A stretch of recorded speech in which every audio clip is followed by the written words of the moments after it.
नाशिकचा बलात्कारी भोंदूबाबा कॅप्टन अशोक खरात प्रकरणानं आधी संपूर्ण महाराष्ट्र हादरलाय. असं असतानाच आता उत्तर प्रदेशातील मथुरेतून एक असा धक्कादायक प्रकार उघडकीस आलाय. अध्यात्म, प्रवचन आणि भक्तीचा मुखवटा घालून तरुणी आणि महिलांना जाळ्यात ओढल्याचा गंभीर आरोप एका स्वयंघोषित भोंदूबाबावरती करण्यात आलेला आहे. विशेष म्हणजे हा कथित भोंदूबाबा कुठलाही अशिक्षित व्यक्ती नसून IIT मधील शिक्षण घेतलेला एक इंजिनियर आहे. सोशल मीडियाच्या माध्यमातून महिलांशी संपर्क साधत त्यानं या संपूर्ण महिलांचं ब्रेन वॉश करून प्रसादाच्या नावाखाली नशायुक्त पदार्थ देत आणि त्यानंतर त्यांचं शोषण केल्याचा गंभीर आरोप या भोंदूबाबावरती करण्यात आलाय. नाशिकचा बलात्कारी भोंदूबाबा प्रकरणानंतर आता मथुरेतील या घटनेची सध्या देशभरामध्ये सध्या जोरदार चर्चा होते. पाहुयात हे मथुरेतील धक्कादायक प्रकरण नेमकं काय आहे या व्हिडिओच्या माध्यमातून. नमस्कार, मी राजरत्न जोंधळे आणि तुम्ही पाहताय टॉप न्यूज मराठी. नाशिकचा बलात्कारी भोंदूबाबा कॅप्टन अशोक खरात त्याने अनेक महिलांना अध्यात्माच्या नावाखाली फसवलेलं होतं आणि फसवून त्यांचं लैंगिक शोषण केलेलं होतं. त्याचे व्हिडिओ चित्रित केलेले होते आणि त्यानंतर या महिलांचं वारंवार लैंगिक शोषण करण्यात आलेलं होतं. त्यांची आर्थिक फसवणूक करण्यात आलेली होती. अशाच पद्धतीचं आणखी एक धक्कादायक प्रकरण महाराष्ट्रात नाहीये, परंतु उत्तर प्रदेश मधून पुढे आलेलं आहे. उत्तर प्रदेश मधील मथुरेमधून एक अत्यंत धक्कादायक घटना घडलेली आहे. काही दिवसांपूर्वी महाराष्ट्राला भोंदूबाबा अशोक खरात प्रकरणानं हादरून सोडलेलं होतं. आता अशाच पद्धतीचं एक धक्कादायक प्रकरण मथुरेमध्ये उघड झालंय. या प्रकरणी जर पाहिलं तर अभिषेक मिश्रा या आरोपीला सध्या अटक करण्यात आलेली आहे. महत्वाचं म्हणजे हा जो अभिषेक शर्मा माफ करा, महत्वाचं म्हणजे हा जो अभिषेक मिश्रा नावाची जी व्यक्ती आहे ती कोणतीही अशिक्षित व्यक्ती नाहीये, तर ही व्यक्ती IIT मध्ये शिकलेली उच्च शिक्षित अशी व्यक्ती आहे. अभिषेक मिश्रा यानं जर पाहिलं तर अशाच पद्धतीने अनेक इंजिनियर तरुणींना अशाच पद्धतीने अध्यात्माच्या नावाखाली जाळ्यात ओढलं आणि त्यानंतर त्यांचं लैंगिक शोषण केलेलं आहे. अभिषेक मिश्रा याचं वय अवघं 29 वर्ष आहे. अध्यात्मेच्या अध्यात्माचा जो भुरका पांघरून त्या आडून हा जो अभिषेक मिश्रा नावाचा जो तरुण आहे, हा जो भोंदूबाबा आहे आणि अनेक मुलींचं लैंगिक शोषण केलेलं होतं. तो काय करायचा, फोटोग्राफ आणि व्हिडिओज काढून मुलींना ब्लॅकमेल करायचा आणि त्यानंतर वारंवार त्यांच्यावरती लैंगिक शोषण करायचा.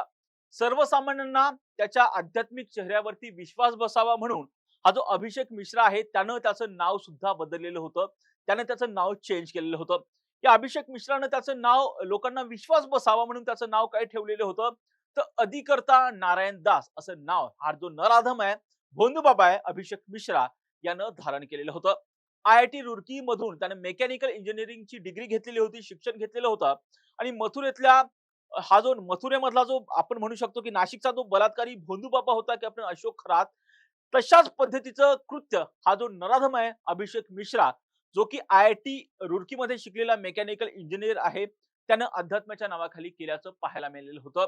याने काय केलं होतं, कथा वाचन, प्रवचनकार अशी स्वतःची ओळख हा जो भोंदूबाबा आहे मथुरेतला, त्यानं स्वतःची ओळख कथावाचक आहे, प्रवचनकार आहे म्हणून स्वतःची ओळख तयार केली होती.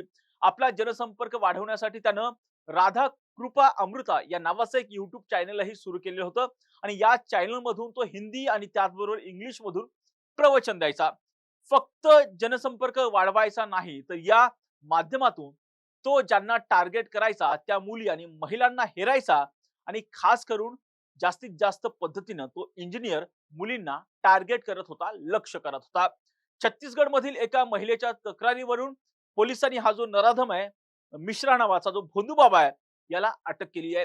त्याच्या विरोधात आता बलात्काराचा गुन्हा सुद्धा नोंदवण्यात आलेला आहे. अभिषेक मिश्रा त्याच्या व्हिडिओच्या माध्यमातून महिलांशी संपर्क साधायचा. आपल्या जाळ्यात ओढल्यानंतर तो मुलींना त्यांच्या कुटुंबियांशी संपर्क तोडायला लावून सांगायचा. त्यांच्या हे जे आहेत जसं तिकडे भोंदूबाबा करायचा, कॅबिन मध्ये बोलवायचा, फॅमिलीला बाहेर बसवायचा आणि लैंगिक कृत्य करायचा. अगदी तशाच पद्धतीने ह्या ज्या मुली या मिश्राच्या हा जो भोंदूबाबा मिश्रा याच्या संपर्कात आल्याच्या नंतर हा जो भोंदूबाबा या मुलींना थेटपणे त्यांच्या कुटुंबासोबतचा संपर्क तोडायला सांगायचा आणि त्यानंतर त्यांचं लैंगिक शोषण करायचा. मथुरेतील त्याच्या घरी एकाच वेळी 24 तरुण मुलं आणि मुली एकत्र राहत असल्याचं सुद्धा धक्कादायक माहिती पुढे आलेली आहे. मुली महिला त्याच्या प्रभावाखाली आल्यानंतर तो त्यांना गंधर्व विवाहाचा प्रस्ताव द्यायचा. लैंगिक शोषण करण्याची त्याची ही एक पद्धत होती, मोडस ऑपरेंडी होती.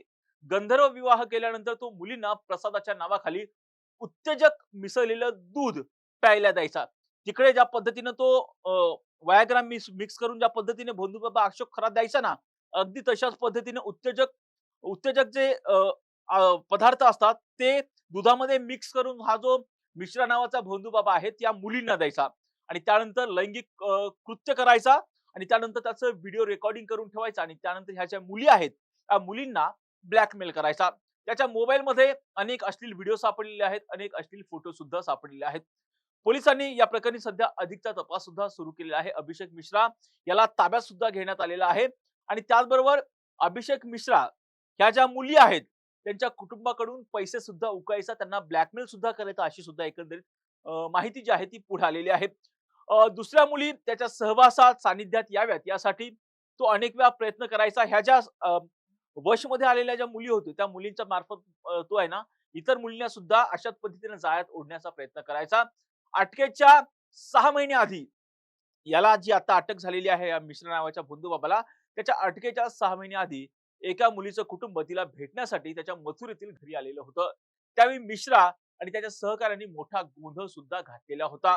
अभिषेक मिश्राची आई सुरुवातीला त्याच्यासोबतच राहायची, परंतु हा जो नराधम भोंदूबाबा आहे त्याचं कृत्य पाहून आपल्याच मुलात अशा पद्धतीचं घाणेरडं कृत्य पाहून त्याची जी आई आहे ती त्या ठिकाणावरून निघून गेलेली होती. आधी तो भाड्याच्या घरामध्ये राहायचा, नंतर त्याने एवढा मोठा पैसा कमवला आणि त्यानं स्वतःचं घर घेतलं. जे सुरुवातीला मिश्रासोबत यायचे त्यांना त्याच्या वागणुकीवर संशय आल्याच्या नंतर ते सुद्धा ह्या मिश्राची भोंदूबाबाची साथ सोडून निघून जायचे, असं पोलिसांनी सुद्धा जे आहे ते सांगितलेलं आहे. त्याच्यासोबत ते निष्ठावान म्हणून राहत होते. त्यांचं थेटपणे हा जो भोंदूबाबा मिश्रा आहे तो पूर्णपणे ब्रेन वॉश करायचा आणि महिलांना टार्गेट करून त्यांचं लैंगिक शोषण करायचा. सध्या या मिश्रा आहे त्या मिश्राची भोंदूबाबा मिश्राची सध्या कसून चौकशी मथुरा पोलिसांकडून केली जाते आणि त्याच्या चौकशीमधून आता कोणती धक्कादायक बाब उघडकीस येते, त्याचबरोबर त्याला इतर कुणी साथ दिली आहे हे सुद्धा उघडकीस येतं, हे पाहणं आता महत्वाचं असणार आहे. या प्रत्येक घटनांचा अपडेट आम्ही टॉप न्यूज मराठीच्या माध्यमातून आपल्यापर्यंत पोहोचवणारच आहोत. यासाठी तुम्ही पाहत राहा टॉप न्यूज मराठी, आपला महाराष्ट्र आपली बातमी.